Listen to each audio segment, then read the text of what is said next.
Hello. Hi, friends.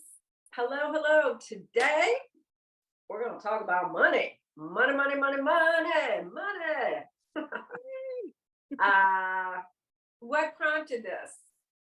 It was me. It was me talking about my relationship with money and this ongoing I have money and then I don't have money and then I have money and then I don't have money and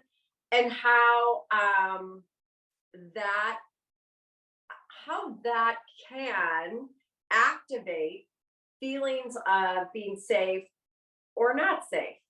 And then saying I don't have money, there'd be so many people that laugh at that. I have plenty of money. But what is plenty of money? hmm And how is money now a tool for just basic needs, right? Without money, how would we get food? But also how money is now so entangled with the idea of love and safety and all of that. And how familial attitudes around money, abundance, lack, and all of that bleeds into our kids' lives and all of that stuff.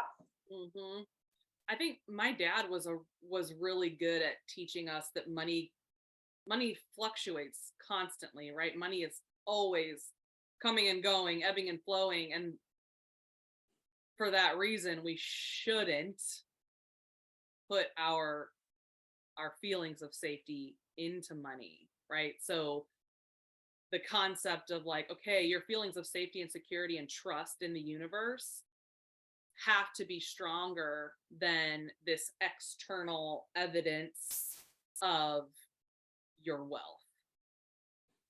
Well, that is healthy and quite refreshing. My experience was different. Like my parents were had enough money. They were considered, I mean, people look and say they were probably wealthy. I mean, we belonged to a country club. They had 7 kids. We did freaking debutante balls. Of course we were fine.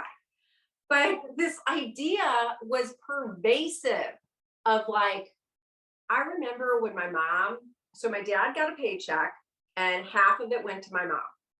And my mom used her half for groceries, pay tuition. They had divided up what her half kind of went towards. And then she had some of her own, autonomy and ability to make decisions with that money, which was very progressive. But my mom would go to pay the bills. And I mean, ooh, you wanted to stay out the kitchen that day because she'd have her little adding machine up and she'd be kind of fussy and it'd be like, I'm paying bills now. And so it was like, paying bills is a scary thing. Um, and then also I remember when I was in high school, my dad's business, he owned barges and boats on the river. It was during the Russian grain embargo that Jimmy Carter apparently had something to do with because I heard a lot about this. Made it very difficult for my dad to do business in the way that he once had. And I mean, I remember thinking, are we going to be okay? What's going to happen? Are we going to be able to go to school? I mean, all of this craziness. And so, I'm sure that had a big impact on this anxiety around Right. money. And Yeah. this is just an observation, so I don't know if this is true or not, but I come from, I think, more of a middle class, average American home. Um, my dad's favorite saying was, it's just money. And as a kid, I'd be like, fuck you, man. Yeah, because you have money. Like, people who have money say money doesn't matter, right? Like, only people who have money say it's just money. But as an adult, I know now he meant, because he's very religious still. He really believes, all money, all blessings come from God. It's just a tool, and how we use money is a determining factor of our character. So he was very big on always giving money away, giving money away. The more money we got, it was just more money to give away. And for you, maybe coming from a more of an upper class family, that 1%, it begs the question, does money is money the root of evil, as maybe you've heard that phrase, or more money, more problems, right? So I found this is random, and I'd love to hear your response. So go ahead before I share. Okay, well, it's funny. Your dad would say it's just money. My dad would say money doesn't grow on trees. Okay. So it was like, it doesn't grow on trees. It's not enough of it. There's some sort of lack. And more money, more problems. I would definitely, I can think about my brother, my oldest brother, very wealthy, and he's done very well for himself. And he, he gives a lot of money away. I mean, he's had wells dug in Haiti. I mean, just sent kids through school, and he wouldn't want everybody to know that. So whatever. We don't have that many viewers, so I think we're fine. But there's a responsibility around that. But he's got, a pretty disabled, he has a pretty severely disabled child, and he's like, I would give all my money away to not have, this sadness, this suffering, this hardship, and watch my child with carrying all that. And then my second husband, he made a lot of money when we were married, and this was the beginning of, so I could get anything I wanted. I mean, people on the outside looking in were just like, oh my God, you have the greatest life ever, flying first class, all that shit. And like, I could buy anything I wanted. I had a black card, and I was so hungry in that relationship. I was so hungry for, treasures that had nothing to do with money. It was actually in my life the time I was least fulfilled. And I remember I would just buy some things. I felt lonely. I didn't feel seen. I didn't feel valued. And yet I was worth more than ever before. And I remember he said to me once, like, oh, there's always a new package at the door and blah, blah, blah. And I said to him, because it's all you're offering me in this whole relationship. The only thing you're offering me is money. And so when I'm feeling sad, I like to remind myself, well, at least I can buy something pretty. And so for me, this money became, it was ugly. It was ugly. And even on the weekends, his daughter, she was 4 or 5 when we started dating. And when I left, she was like 16 or 17. I don't remember exactly. I was disgusted by the way in which there was just this, it was gross. It was gross. It was shopping every weekend, like shopping, spending thousands of dollars. And I was like, what are we doing? And I remember one year, like, let's adopt a family for Christmas. Let's give all the presents to another family. Like, we don't need anything. And it's like, why would we do that? He literally would put $1,000 in his 10-year-old stocking. And I was like, this is so egregious to me. So when I left, everybody was like, why would you leave? And there were not many reasons why I left, but it was like, why would you leave that security? And I was leaving and not knowing if I was going to be okay financially. But money as a substitute for love or connection is it's empty. Well, if you think about money as kind of almost like a spotlight, money itself, and I think this verse in the Bible gets misquoted all the time that says money is the root of all evil. That's not what it says. It says the love of money is the root of all evil. Money Ah, itself isn't bad. We need it to live. And I think sometimes in the spiritual community, it's like, oh, well, poverty equals holiness, right? Like, mhm. if you're really holy and enlightened, you won't have a bunch of stuff and you won't make a bunch of money. And it's like, I think, yeah, at least you and I are really challenging that narrative of like, no, abundance is our birthright, and money is just like an external, uh, is evidence of the abundance from within or the lack from within. And so money itself isn't the problem. But if money is trying to be a fill in for something else, then it's not going to help the situation. Now, does money make life easier? Fuck yes. Just period. Done. Okay. There are so many opportunities and doors that open when you have money versus when you don't. But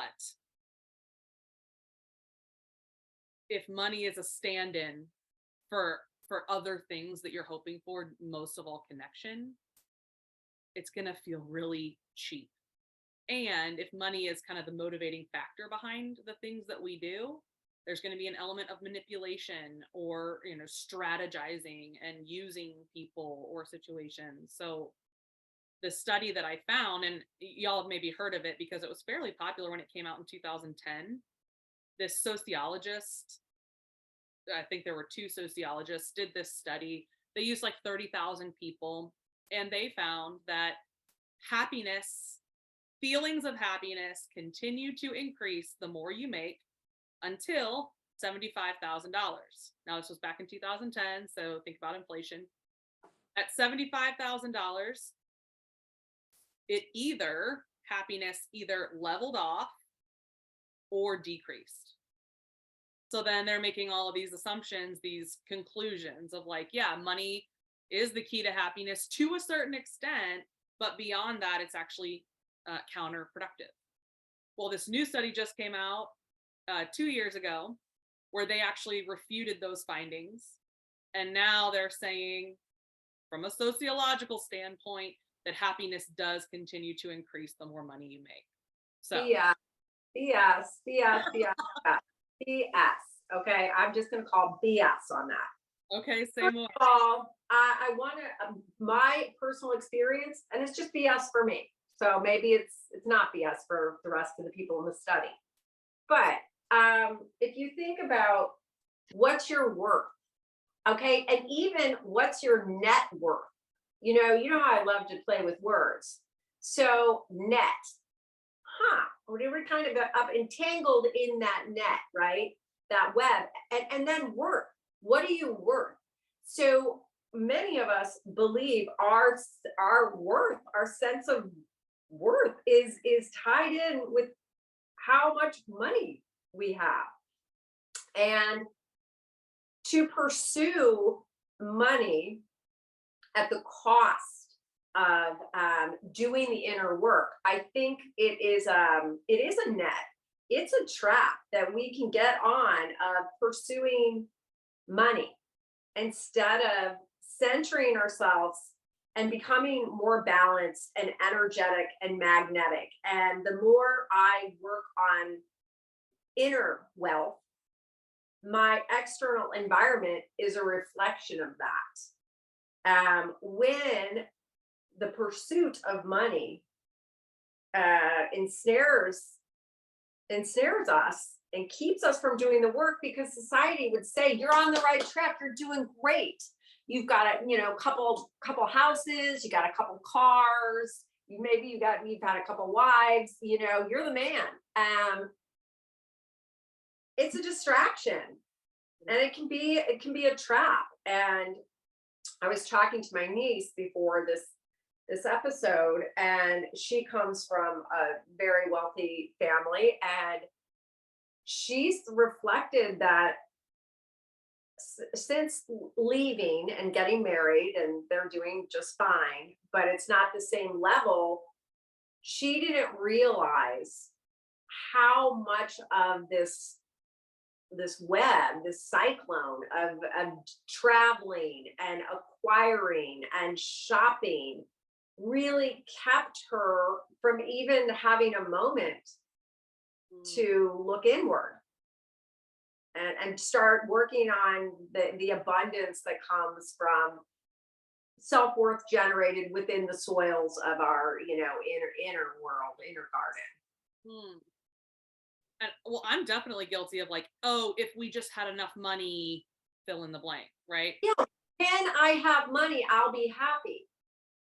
And so that study that said, oh no, you just keep getting you're exponentially happier as your, bank account grows. Give me a break. I mean, how many rich assholes, and I mean that men and women, have we seen in the world? They don't seem super happy.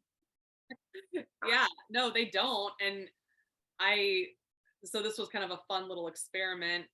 Julie and I just kind of texted some friends and family members to see, money affects everyone, literally everyone. Once you get to a certain age, you're going to be thinking about and managing and using what money for the rest of your life. Like you can't avoid it, right? So I think as this dual citizenship that we have as humans, fully humans, having to use money to survive, and spiritual divine beings, sometimes this part of me is like, ugh, I just don't even want to deal with money. Money is yucky and money is, ugh.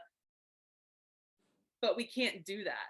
And actually, as a spiritual being, I feel called to also be a good steward of the money that I have. And I am nowhere near the place where I would like to be with that. But we were just interested. Oh, go ahead. Can I interject? So mastery of energy. That's what about okay, on this earthly realm that we're in, money represents currency. Currency is energy. So to be a master in physicality, one must be able to master that which you call money or the expression of energy in this Mm, realm of existence. So to believe that if I'm spiritual, I don't engage with the idea of money, which is our form, your form of currency, I'm taking myself out of the game if I'm unable to master that which is expressed as energy in this realm. So that's the guides talking. And so we have to master energy. We don't bank energy, right? So I have gotten messages about banking. You would never remove yourself from the flow. You would never remove yourself from the flow of a river. And that's with money. So how do we navigate the energy of money with all of the pitfalls, right? Um, Inherent within a system of money that has been distorted. And so, I mean, we can go on and on about that, but you think we're trading paper. We're literally trading paper, promissory notes. oh, yeah, promissory. I promise this is worth something. Exactly. And really, I mean, we can go so many directions with that, you know, it is a necessary tool, but there are also ways to participate less in that net. And I love when I trade things with people, I feel this sense of like a little bit of freedom because the currency or the energy that I'm offering originates within me and it's not from this dollar bill. So I Yeah. don't know. So back to what I was saying about like asking our people kind of their Those thoughts. No, but that I'm piggybacking on what you're saying. I was talking to one of our friends that we both know and love, and we were talking about giving money away or giving energy away. And she was like, when I'm in a place where it's too tight and I feel like there's just nothing extra to give, I go beyond the concept of money and I think about what is any energy exchange that I could offer. I can offer my skills, my services, my expertise. And so that's how she's been giving. And that's beautiful. I love that concept. And just giving money away is not wrong. It's still beautiful and that it can be used in so many great ways. But how many times have you given to a foundation or a charity and you pass that check or you click that button and you're like, is this really going to the people? Is this really going to the animals? You're like, You're so right.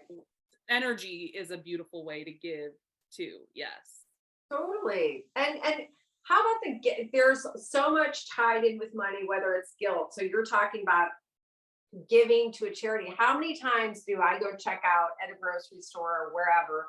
And it's like, would you like to give $3 to, and I'm like, no, I would not.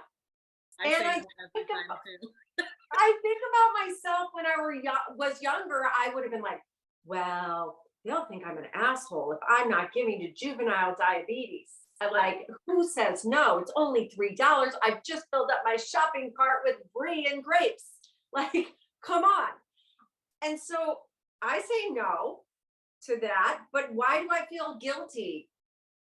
Even for a second, it just happened last week again. And I was like, no, I do not. And I mean, there was this like, who doesn't? Oh, now it's, would you like to round up? Would you like to round up? It was probably 28 cents.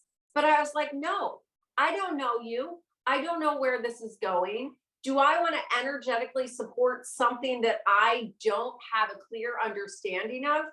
Nope. Exactly. Yep. So let's talk about some of the other responses. Answers.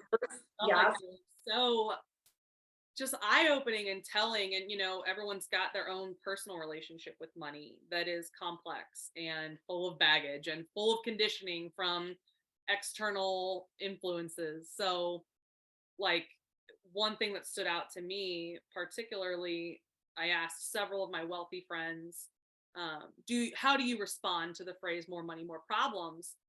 And a few friends said that yes, more money led to less time with family, higher levels of stress, more responsibility at work, right? So then when they saw their bank accounts growing, they saw other areas of life shrinking. And for one friend in particular, unfortunately, it took kind of this like breakdown for them to make this decision that this income amount is not worth our health, time with our kids, our mental well-being, right? So sometimes I think for those of us, I believe, who are a little bit more sensitive, and maybe it isn't those who are more sensitive, maybe it's all of us who are trying to run this rat race because we're told like this is what success looks like, this is how you've made it, who are trying to run that race, and your body and your spirit is at conflict with this. It often leads to either mental or physical breakdown, and it's up to that person to decide how they're going to respond to that, what changes they're going to make. But I was so excited, my friend shared that they left that job and they're going to start working on just some side projects. And so And that's when if you're able to be tuned into how do I feel, how am I investing my time and my energy to come to that conclusion, especially at a young age, is really impressive. And to have kind of the fortitude to make choices that we can't see how it's going to turn out, but that knowing of yourself and being in alignment with your core values, not related to money. I have found, I mean, I'm an abundance magnet, and I've done nothing right. I've literally done nothing right. Okay. I don't save up for this, and and I can get tight around money, and I'm aware when I'm starting to get tight, and I'm like, what's this about? And usually it's about things are happening in my environment that I couldn't predict.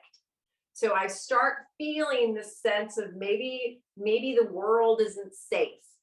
And so I get tighter around money. If I'm able to go, wait a minute, this is really about feeling like things are coming at me that I couldn't predict. And now I'm feeling less safe. How is my safety tied in with money? And the more I can untangle that, the more I can broadcast a frequency that says, I'm ready money flows easily to me and through me. Flows easily to me and through me. But when I've got those entanglements, that's when, it starts getting sticky. Hi, friends. This is part one of a two-part discussion on money. And we just wanted to say that, we're sharing our personal thoughts and experiences with money because of the bodies and the lives that we were born into. We also recognize that we have a very limited understanding of the true depths of poverty and everything that comes along with that. So if you would like to share your stories and your experiences and perspectives, we welcome that. We'd love to hear from you. Hopefully we'll see you next week for part two.